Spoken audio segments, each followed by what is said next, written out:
This guy is asking, how come they didn't rebuild Teton Dam after the collapse? Well, the simple answer is nobody trusted them to build another dam at this same site.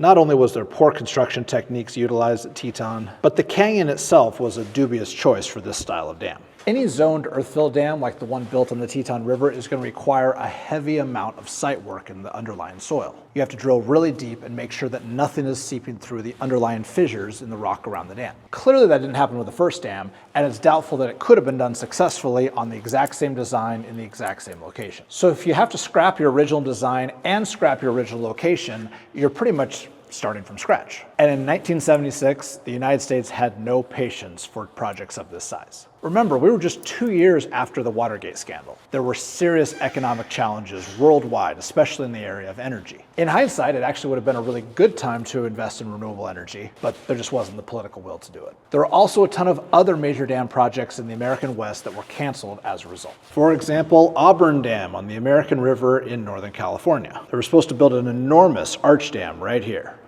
They even started work on the diversion tunnel and even started carving out spillways on either bank. But this entire project was abandoned in the 1980s. In addition to the already controversial lower four Snake River dams, there was supposed to be a fifth dam at Asotin. Even though it was authorized by Congress in 1962, the dam was ultimately canceled in 1980. In the end, the collapse of Teton Dam really marked the end of big dam construction in the United States. The political will was gone, there was no more trust in big government to do projects like this. And in a lot of ways, a lot of the really obvious dam sites had already been taken, either by growing communities or by expanding conservation laws. The only other really big dam built in the western US since Teton Dam would probably be Seven Oaks Dam outside of San Bernardino. This is essentially a flood control structure, and since it doesn't impound a permanent reservoir, it really doesn't affect the ecology that much. But it does prevent tens of millions of dollars of flood damage every year in San Bernardino County, showing that there's still a lot of untapped value in building large dams in the western US.